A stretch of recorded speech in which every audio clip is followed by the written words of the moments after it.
வணக்கம் அருளினியன். வணக்கம் அண்ணா. திருக்குறள் சுற்றுல உன்னுடைய நண்பர்கள் நிறைய பேர் பேசுறத அழகா உட்கார்ந்து கேட்டு ரசிச்சாச்சு. இப்ப நீங்க பேச வந்திருக்கீங்க, என்ன திருக்குறள்? அதிகாரம் நடுவுநிலைமை 114வது குறள். தக்கார் தகவிலர் என்பது அவரவர் எச்சத்தார் காணப்படும். ஒரு அற்புதமான திருக்குறளை கைகளில் ஏந்தி அருளினியன் இந்த மன்றத்தில் பேச வந்திருக்கிறார். ஒரு உற்சாகமான கைத்தட்டலோடு அவரை வாழ்த்துவோம். சிறப்பா பேசுங்க. வாழ்த்துக்கள். நன்றி அண்ணா. வாழ்க நிரந்தரம், வாழ்க தமிழ் மொழி வாழிய வாழியவே. வானமளந்த அனைத்து மலர்ந்திடும் வன்மொழி வாழியவே. ஏழ்கடல் வைப்பினும் தன்மனம் வீசி இசை கொண்டு வாழியவே. எங்கள் தமிழ் மொழி என்றென்றும் வாழியவே. வள்ளுவன் தன்னை உலகிற்கே தந்து வான் புகழ் கொண்ட தமிழ்நாடு என்ற எங்கள் பாட்டன் பாரதியால் போற்றி புகழப்பட்ட ஐயன் திருவள்ளுவரின் 2 அடி குறட்பாக்களில் ஒன்றை இயம்பிட வந்துள்ள உங்கள் அருளினியனின் அன்பு வணக்கம். திருக்குர்ஆன் பைபிளுக்கு அடுத்தபடியாக அதிக அளவு மொழிபெயர்க்கப்பட்ட ஒரே நூலான திருக்குறளில் இருந்து ஒரு குறளை பற்றி உங்கள் முன் நாவாட விளைகிறேன். தக்கார் தகவலர் என்பது அவரவர் எச்சத்தார் காணப்படும் என்று 114வது குறளாக நடுவுநிலைமை எனும் அதிகாரத்தில் வள்ளுவன் பதிப்பித்துள்ளார். இக்குறளுக்கு ஏராளமான அறிஞர் பெருமக்கள் உரை எழுதி உள்ளார்கள். அதோடு இந்த எளியவன் என் தாய் தந்தையரோடு கலந்துரையாடி பெற்ற சிந்தனைகளை உங்கள் முன் பந்தி வைக்க விளைகிறேன். முதலில் வள்ளுவனின் சொல்லாடலை பார்த்தால் தக்கார் என்பது நேர்வழி நடந்து நற்பெயர் ஈட்டியவர் என்று பொருள்படும்படி கூறுகிறார். அதற்கு நேர் எதிரான கருத்தை சொல்ல முனையும் வள்ளுவன் தகாதவர் என்று குறிப்பிடாமல் தகவிலர் என்று குறிப்பிட்டு முல்லை மலர் கொண்டு முகத்தில் மோதுவது போல வார்த்தையை பயன்படுத்தியுள்ளார். எப்படி உயர்திணைக்கு எதிராக தாழ்திணை என்று குறிப்பிடாமல் அக்ரிணை என்கிறோமோ அதுபோல வள்ளுவர் வார்த்தையால் விளையாடுகிறார். எச்சம் என்பது ஒரு மனிதன் வாழ்ந்த வாழ்க்கை புகழுக்குரியதா பழிச்சொல்லுக்குரியதா என்று காட்டுகிற சொல்லாடலாகும்.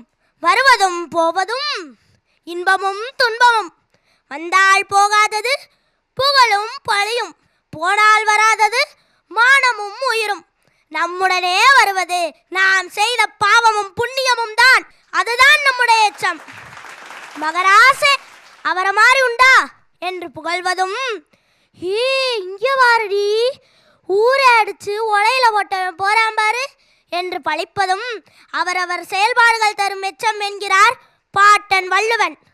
தன் கணவன் எடுத்த முடிவு சரி, அவர் மூத்தவருக்கு துணையாக வனவாசம் சென்று வரட்டும் என்று தன் வாழ்க்கையையே தியாகம் செய்த ராமாயணத்து ஊர்மிளை தந்த எச்சம்.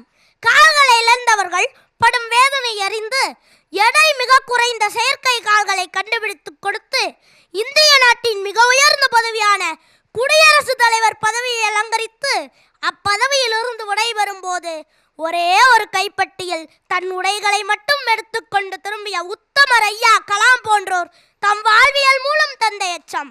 சந்திரயான் 3ஐ விண்ணில் பறக்கவிட்டு வெற்றி சரித்திரம் படைத்த திருச்சியை சேர்ந்த விஞ்ஞானி வீரமுத்துவேல் தந்த எச்சம். தன் மகளின் நினைவாக 7 கோடி மதிப்புள்ள சொத்தை அரசு பள்ளிக்கு தானமாக வழங்கிய மதுரையை சேர்ந்த பூரணம் அம்மாள் தந்த எச்சம். மாற்றுத்திறனாளியாக இருந்து மாபெரும் சாதனை படைத்த மாரியப்பன் தங்கவேல் தந்த எச்சம். பள்ளி வாகன விபத்தில் தன்னுயிரிந்து 11 குழந்தைகளின் இன்னுயிர் காத்த சுகந்தி ஆசிரியர் தந்த எச்சம்.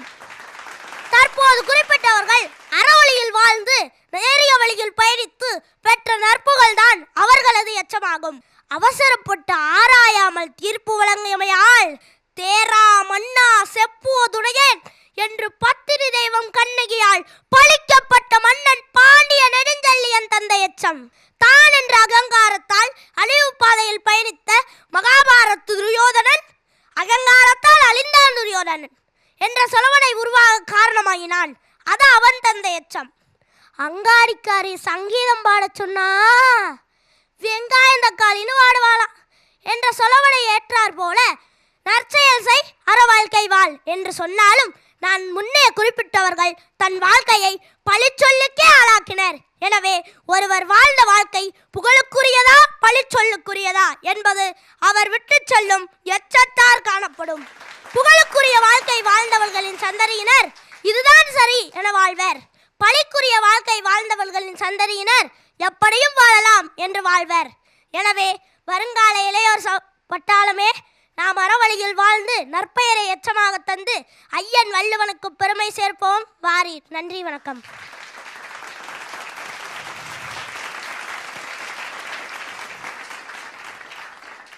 அருள் இனியன் அழகா ஒரு சட்டை, அதுக்கு அப்படியே மேட்சிங்காக வர்ற மாதிரி ஒரு வேட்டி, ஒவ்வொரு சுற்றுக்கும் எனக்கு எடுத்து கொடுத்தாத்தான் வருவேன் அப்படின்னு அவங்க அப்பா கிட்ட சண்டை போட்டு வாங்கிட்டு வந்துடுவேன்.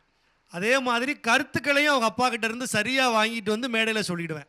ரெண்டையுமே சரியாக செய்கிற ஒரு அற்புதமான தம்பி.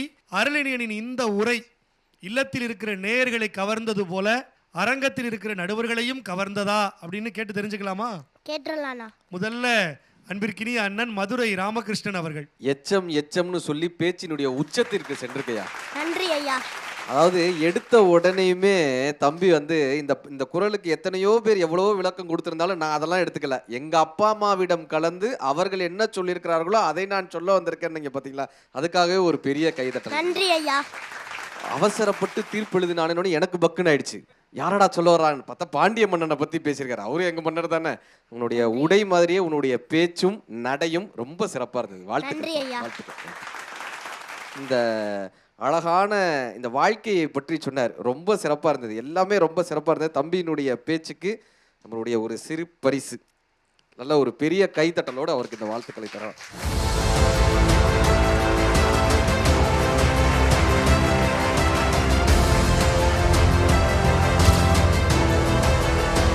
நடுவர் என்ன சொல்ல போறார் அப்படிங்கிற எதிர்பார்ப்பு இருக்கு.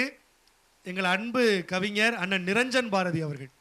அருளினியன் 5 நிமிஷம் எந்த தயக்கமும் இல்லாம, தடுமாற்றம் இல்லாம, தங்கு தடை இல்லாம பேசியதற்காகவே உனக்கு என்னுடைய இதயபூர்வமான பலத்த பாராட்டுகள். நன்றி ஐயா.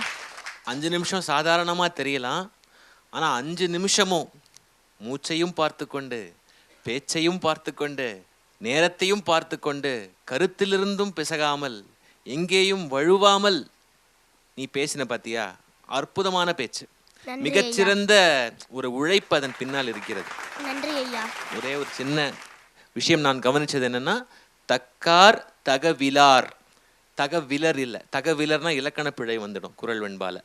தக்கார் தகவிலார் என்பது அவர் எச்சத்தார் காணப்படும்.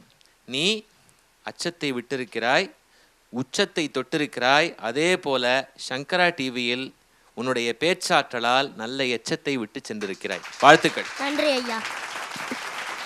கவிஞருக்கு நன்றி. 2 நபர்களுமே சிறப்பான கவிஞர்கள். அதனால தான் அந்த வார்த்தைகளில் இருந்தே எடுத்து இந்த பிள்ளைகளுக்கு பாமாலைகளை சூட்டி இந்த பிள்ளைகளை வாழ்த்துகிறார்கள். 2 நடுவர் பெருந்தகைகளுக்கும் ஒரு உற்சாகமான கைத்தட்டல்கள், பாராட்டுக்கள். அருளினியன் 2 நடுவரிடம் இருந்தும் சிறப்பான வாழ்த்துக்களையும் பாராட்டுகளையும் வாங்கியாச்சு. ஒரு சிறப்பு பரிசையும் கையில் வாங்கியாச்சு. இப்போ நிறைவாக நம்ம நண்பர்களுக்கு என்ன நடக்குது அப்படிங்கிறத நம்ம பொறுத்திருந்து பார்க்கலாம். வாழ்த்துக்கள். நன்றி அண்ணா.